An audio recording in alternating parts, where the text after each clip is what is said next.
அமெரிக்காவும் இஸ்ரேலும் சேர்ந்து ஈரானுக்கு எதிரான யுத்தத்தை ஆரம்பித்து 100 நாட்கள் கடந்திருக்கிறது. இந்த 100 நாட்களில் அமெரிக்காவும் இஸ்ரேலும் என்னத்தை சாதித்தது? இஸ்ரேலை விடுவோம், அமெரிக்கா என்னத்தை சாதித்தது என்று கேட்டீங்கன்னா ஒன்றுமே இல்லை. ஈரான் சரணடையும் வரைக்கும் யுத்தம் முடியாது. ஈரான் அணுசக்தி வேலை திட்டத்தை கைவிட வேண்டும். ஈரானை தரைமட்டமாக்க போகிறோம். இனிமேல் ஈரான் அழிக்கிறதுக்கு எதுவுமே கிடையாது. இனிமேல் ஈரானால் எழும்பி நிற்க முடியாது. ஈரானினுடைய அணு உற்பத்தி மையங்கள் மற்றும் ஈரான் இருக்கிற யுரேனியம், அதே போல ஈரான் வச்சிருக்கக்கூடிய ஏவுகணை தளங்கள், துறைமுகங்கள் எல்லாமே சுக்குநூறாகிவிட்டது. இந்த யுத்தம் முடிவடைகிறது. இன்னும் 2 வாரத்தில் யுத்தத்தை முடிக்கலாம். இன்னும் 1 மாசத்துல யுத்தம் முடிஞ்சிடும். மத்திய கிழக்கில் அச்சமே இல்லை என்று சொல்லி அமெரிக்காவினுடைய ஜனாதிபதியான ரொனால்ட் ட்ரம்ப் கூக்குரல் இட்டது. அதே போல வீராப்பு பேசியதெல்லாம் என்ன ஆனது? இன்றைக்கு ஈரான் என்ற ஒரு தனி தேசத்தோடு ஒட்டுமொத்தமான பலத்தையும் பிரயோகித்த அமெரிக்கா, இஸ்ரேல் போன்ற நாடுகளால எதையுமே செய்ய முடியாத நிலைக்கு தள்ளப்பட்டிருக்கிறது. கடந்து போன இந்த 100 நாட்கள்ல இதுவரையில் 7000 பேர் உயிரிழந்திருக்கிறார்கள். யுத்தம் நடந்தது எதுவோ ஈரானுக்கு எதிராகத்தான்.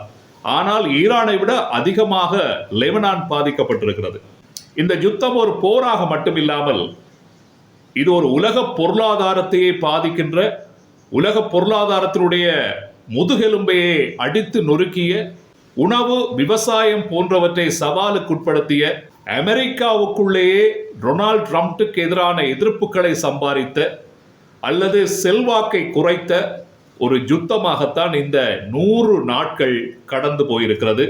இந்த யுத்தத்தை நிறுத்துவதற்கு அல்லது நிலையாக இல்லாமல் செய்வதற்கு பல கட்ட பேச்சுவார்த்தைகள் ஆரம்பிக்கப்பட்ட போதிலும் அது வெற்றி அளிக்கவில்லை. ஈரான் அமெரிக்காவை நம்புவதாக இல்லை. அதே நேரத்தில் அமெரிக்காவினுடைய மிரட்டல்களுக்கு ஈரான் அடிபணிவதாகவும் இல்லை. இதில் சிறப்பு என்னவென்றால், ஈரானினுடைய உயர்மட்ட தளபதி, அதே போல அடுத்தடுத்த கட்டங்களில் இருக்கிற தளபதிகள், முக்கியமான பொறுப்பில் இருக்கின்றவர்களினுடைய உயிரிழப்புகளை தாண்டி கூட ஈரான் எழுந்து வீராப்போடு நிற்கிறது என்பதுதான் அமெரிக்காவுக்கு ஒரு பெரிய சிம்ம சொப்பனமே. கடந்து போன இந்த 100 நாட்கள்ல அமெரிக்க ஜனாதிபதி ரொனால்ட் ட்ரம்ப் அல்லது இந்த யுத்தமானது எதை சாதித்தது என்பதை பற்றி இந்த வீடியோவில் நாங்கள் தெளிவாக பார்க்கலாம். Welcome to JC centre. நான் ஜியா. நண்பர்கள் எல்லோருக்கும் அன்பு வணக்கம். இந்த போரினுடைய எதிரொலியில மிக முக்கியமான பங்கு வகிக்கிறது இந்த ஹார்முஸ் நீரிணை. ஹார்முஸ் நீரிணையை ஈரான் மூடியதற்கு பிறகு அந்த வழியால கப்பல் போக்குவரத்து முற்றாக இல்லாமல் போனது என்று சொல்லலாம். இந்த வழியால 5ல் 1 பங்கு எரிசக்தி அல்லது பெட்ரோலிய ஏற்றுமதி இறக்குமதி நடந்து கொண்டிருந்தது. ஒரு நாளைக்கு கிட்டத்தட்ட 100-150 கப்பல்கள் அந்த வழியால போக்குவரத்தில் ஈடுபட்டன. ஆனால் இந்த ஹார்முஸ் நீரிணையின் பிரச்சனைக்கு பிறகு பார்த்தீங்கன்னா, இந்த பாதையால கிட்டத்தட்ட ஒரு நாளைக்கு 7-8 கப்பல்கள் தான் பயணமாகின்றன. அதுவும் பார்த்தீங்கன்னா ஈரானுக்கு தேவையான நாடுகளுக்குரிய கப்பலாகத்தான் இருக்கிறது. இந்த வீடியோ ஒளிப்பதிவு செய்கிற இந்த சூழ்நிலையில் கூட ஹார்முஸ் நீரிணையில கப்பல் போக்குவரத்து பாதிக்கப்பட்டிருக்கிறது. அந்த வழியால போகிற கப்பல்கள் மீது தாக்குதல்கள் மேற்கொள்ளப்பட்டு கொண்டிருக்கின்றன என்பது இங்கே மிக முக்கியமானது. இந்த ஹார்முஸ் நீரிணையுடைய மூடலுக்கு பிறகு பார்த்தீங்கன்னா, கிட்டத்தட்ட உலகத்திலே 146 நாடுகள்ல எரிபொருள் பிரச்சனை என்றது உச்சம் தொட்டிருக்கிறது. பல நாடுகள்ல வரையறையை தாண்டி எரிபொருட்களுக்கான விலை அதிகரித்திருக்கிறது. எரிபொருள் பிரச்சனை தனியே ஒரு எரிபொருளுக்கான பிரச்சனையாக மட்டுமல்ல, பெட்ரோல் ஏற்றுமதி இறக்குமதியால பெட்ரோல் மட்டும்தான் பிரச்சனை இல்லை, அதனோடு சம்பந்தப்பட்ட பெட்ரோலை மூலப்பொருளாக கொண்டு உற்பத்தி செய்யப்படுகின்ற ஏனைய பொருட்களுக்கான பிரச்சனையும் உச்சம் தொட்டிருக்கிறது. விவசாயம் ஒரு கேள்விக்குறியாக மாறி இருக்கிறதுனால உணவு தட்டுப்பாடும் உணவுக்கான தேவையும் எதிர்காலத்தில் அதிகரிக்கலாம். இந்த பிரச்சனையில பல நாடுகள் இப்ப சிக்கி தவிக்க போகிறது. இலங்கை உட்பட தெற்காசியாவில் மற்றும் ஆசியாவில் இருக்கிற சின்ன சின்ன நாடுகள் எல்லாம் பெரிய அளவில் பாதிக்கப்பட்டிருக்கிறது. இன்னொரு பிரச்சனை பார்த்தீங்கன்னா, இந்த பங்கு சந்தை, உலக பங்கு சந்தை, அமெரிக்கா, ஐரோப்பிய நாடுகளில் இருக்கக்கூடிய பங்கு சந்தைகள் பெருமளவில் சரிந்திருக்கிறது. இந்த யுத்தத்தை முன்னெடுத்து நடத்தி கொண்டிருக்கிற நாடான அமெரிக்காவில் கூட இந்த பங்கு சந்தையினுடைய வீழ்ச்சி பாரிய அளவில் இருக்கிறது. அமெரிக்காவில் SP 500 என்ற குறிகாட்டி 9.1% வீழ்ச்சியை கண்டிருப்பதாக அமெரிக்காவிலிருந்து கிடைக்கிற செய்திகள் தெரிவிக்கின்றன. இது அமெரிக்காவில் மட்டுமல்ல, ஐரோப்பாவிலும் ஒரு பெரிய பாதிப்பு. அமெரிக்கா இந்த யுத்தத்தை செய்யறதுனால கடுமையான பாதிப்பு அவர்களையும் சேர்ந்திருக்கிறது. இந்த போரினுடைய முக்கியமான இன்னொரு சாதனை என்னன்னு கேட்டீங்கன்னா, எண்ணெய் விலை. இந்த யுத்தம் ஆரம்பிக்கப்படுறதுக்கு முதல்ல சர்வதேச சந்தையில ஒரு பீப்பாய் எண்ணெயின் விலை, பெட்ரோலியத்தின் விலை வந்து பார்த்தீங்கன்னா, கச்சா எண்ணெயினுடைய விலை வந்து பார்த்தீங்கன்னா $70 இருந்தது. ஆனால் இந்த யுத்தம் ஆரம்பிக்கப்பட்டதுக்கு பிறகு இந்த கச்சா எண்ணெயினுடைய பீப்பாயின் விலை வந்து $100, ஒரு கட்டத்தில் வந்து பார்த்தீங்கன்னா $120 வரைக்கும் சென்றது. $120 வரைக்கும் போனது. கிட்டத்தட்ட முதல் இருந்ததை விட அரைவாசிக்கு நெருக்கமான ஒரு தொகையாக இந்த பீப்பாய் ஒன்றின் கச்சா எண்ணெயின் விலை அதிகரித்து சென்றது. மியான்மரை பார்த்தீங்கன்னா, மியான்மர்ல வந்து 90% அந்த நாட்டில் பெட்ரோலியத்தினுடைய விலை அதிகரிக்கப்பட்டது. 90%, 50%, 40% சொல்லி ஏராளமான நாடுகள், கிட்டத்தட்ட 146 நாடுகள்ல இந்த எரிபொருள் சார்ந்த பிரச்சனை இருந்தது.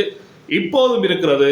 வரலாற்றில் இதுவரையில் காணாத, வரலாற்றில் இதுவரையில் பதியப்படாத எரிசக்தி அதிர்ச்சி என்று சொல்லி ஒரு பதிவேற்றிருக்கிறது சர்வதேச எரிசக்தி முகவர் அமையம்.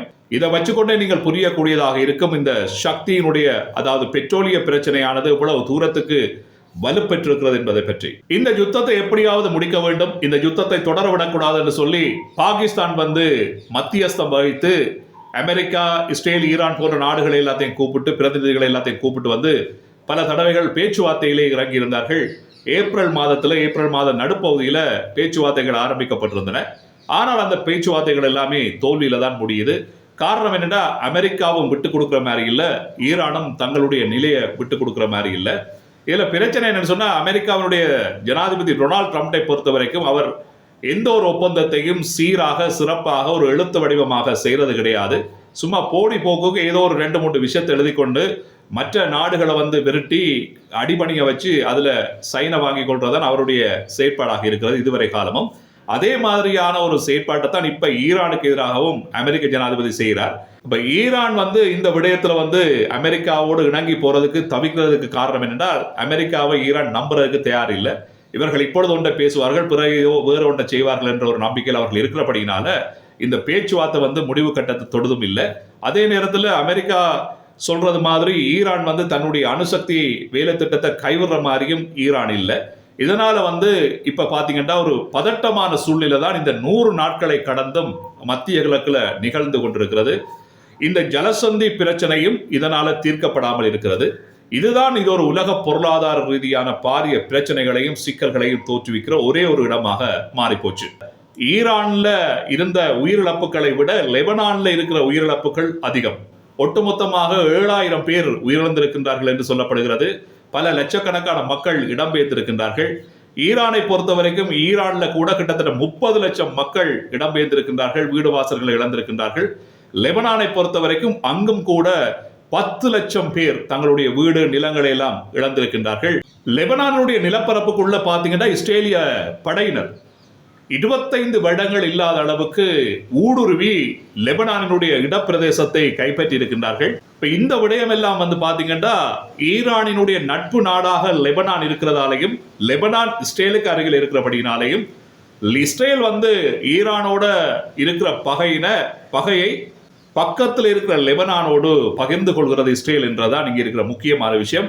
இது ஈரானும் அதைத்தான் சொல்லுது. எந்த ஒரு அமைதி பேச்சுவார்த்தையில் ஈடுபட்டாலும் லெபனான்ல கை வைக்கக்கூடாது, லெபனான்ல எந்த விதமான பிரச்சனைகளும் ஏற்படக்கூடாது. அப்படி இருந்தால் மட்டும்தான் நாங்கள் எந்த ஒரு அமைதி பேச்சிலையும் அல்லது எந்த ஒரு உடன்படிக்கையிலையும் கையொப்பமிடுவோம் என்று சொல்லி நட்புக்காக ஈரான் இப்பொழுது வரைக்கும் நிக்கிறத பார்க்கக்கூடியதாக இருக்கு. நண்பர்களை, இந்த யுத்தம் நடந்து கொண்டிருக்கிற நேரத்தில் வந்து இந்த டொனால்ட் ட்ரம்ப் என்றவர் பார்த்தீங்கன்னா அவர் வந்து ஒரு திடமான பேச்சோ அல்லது திடமான கொள்கையோ இல்லாத ஒரு ஆள். காலம் ஒன்றை சொல்வார், மத்தியானம் ஒன்றை சொல்வார், பின்னேரம் ஒன்றை சொல்வார். இப்படி குழப்பி தனக்கே என்ன பேசுறேன்னு தெரியாத அளவில் தான் கருத்துக்களை வெளிப்படுத்துவார்.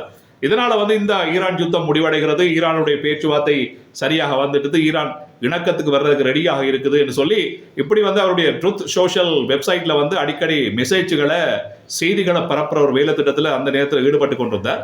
இதனால வந்து பாத்தீங்கன்னா இந்த எண்ணெய் விலையில அவ்வப்போது ஏற்ற இறக்கங்கள் வரும். இப்ப ஈரான் வந்து ஒரு சாதகமான பதிலை சொல்லிவிட்டது என்று சொல்லி டொனால்ட் ட்ரம்ப் ஒரு பதிவை போட்டாருன்னா கச்சா எண்ணெயினுடைய விலை வந்து இறங்கிடும். சில நேரங்களில் இந்த அவ்வாறு ஈரானுக்கு எதிராக நாங்கள் வலிமையாக போரை தொடுக்க போறோம் என்று சொல்லி ஒரு பதிவை போட்டாருன்னு சொன்னால் கச்சா எண்ணெயினுடைய விலை அதிகரிக்கும். இப்படி வந்து நாளுக்கு நாள் வந்து டொனால்ட் ட்ரம்ப் அவர்கள் வெளிப்படுத்துகின்ற இந்த சோசியல் மீடியா பதிவுகளால எண்ணெயினுடைய விலை வந்து அவ்வப்போது ஏற்ற இறக்கங்களை சந்தித்து கொண்டு வந்தது. இது சந்தையில முறைகேடுகள், அதாவது தவறான முறையில் வியாபார நடவடிக்கைகள் செய்கிறதுக்கும் ஒரு குறிப்பிட்ட தரப்பினர் லாபத்தை பெற்றுக்கொள்றதுக்கும் பதுக்கல் வியாபாரங்களை செய்கிறதுக்கும் இப்படியான முறைகேடுகளை மேற்கொள்றதுக்கு இவருடைய அந்த பதிவுகள் ஒரு காரணமாக இருந்தது என்று சொல்லி ஒரு பெரிய சிக்கலுக்கு இவர் மாட்டிட்டார். இது சம்பந்தமான விசாரணைகளை முன்னெடுக்கிறது கூட இப்ப குழு அமைக்கப்பட்டிருக்கிறதுன்னு சொன்னா நம்புறீங்களா? கடைசியா என்ன நடக்கின்றதை பொறுத்திருந்தா பார்க்கணும். டொனால்ட் ட்ரம்ப் இதுக்கு என்ன பதில் சொல்ல போறான்னு யாருக்குமே தெரியாது. டொனால்ட் ட்ரம்ப்புக்கு அமெரிக்காவுக்குள்ள கிட்டத்தட்ட 40.5% செல்வாக்கு, அதாவது ஆதரவு இழக்கப்பட்டிருக்கிறது, இழந்து போயிருக்கிறார். கிட்டத்தட்ட 40.5% செல்வாக்கை அவர் இப்ப இழந்திருக்கிறார். இதனால் பாத்தீங்கன்னா எதிர்காலத்தில் இனிமேல் ஜனாதிபதியாக டொனால்ட் ட்ரம்ப் வருவாரா என்பது ஒரு பெரிய ஒரு கேள்விக்குறியாக இருக்கிறது. அமெரிக்கா, இஸ்ரேல், ஈரான் இந்த 3 நாடுகளும் மத்திய கிழக்கில் மேற்கொண்ட இந்த யுத்தமானது ஒட்டுமொத்த உலகத்தையே நரகத்துக்குள்ளே கொண்டு போய் தள்ளி இருக்கிறது என்று சொன்னால் மிகையல்ல. ஆனால் இந்த யுத்தம் இன்னும் முடிவடையவில்லை. அவ்வப்போது ஆங்காங்கே தாக்குதல்களும், எறிகணை வீச்சுகளும், ஏவுகணை தாக்குதல்களும், கப்பல் தகர்ப்புகளும் நடந்து கொண்டுதான் இருக்கிறது. இன்றைக்கு இந்த ஹோர்மோஸ் நீரிணையானது பழைய நிலவரத்தை எட்டி அதன் ஊடான போக்குவரத்துகள் சீராக சிறப்பாக நடைபெறுகிறதோ அப்பொழுதுதான் இதனுடைய இந்த யுத்தத்தினுடைய முடிவு முற்று பெற்றிருக்கிறது என்பதை நாங்கள் உணர்ந்து கொள்ளக்கூடியதாக இருக்கும். ஆகவே நண்பர்களே, இந்த வீடியோ பதிவிலே பதியப்பட்ட தரவுகள் சம்பந்தமாக நீங்க என்ன நினைக்கிறீங்கன்றதை கமெண்ட்ல பதிவு செய்யுங்க. வீடியோ பதிவு பிடிச்சிருந்தா ஒரு லைக் பண்ணிருங்க, சப்ஸ்கிரைப் பண்ணி சப்போர்ட் பண்ணுங்க. மற்றும் ஒரு வீடியோ பதிவு உங்களை எல்லோரையும் சந்திக்கின்ற. நன்றி, வணக்கம்.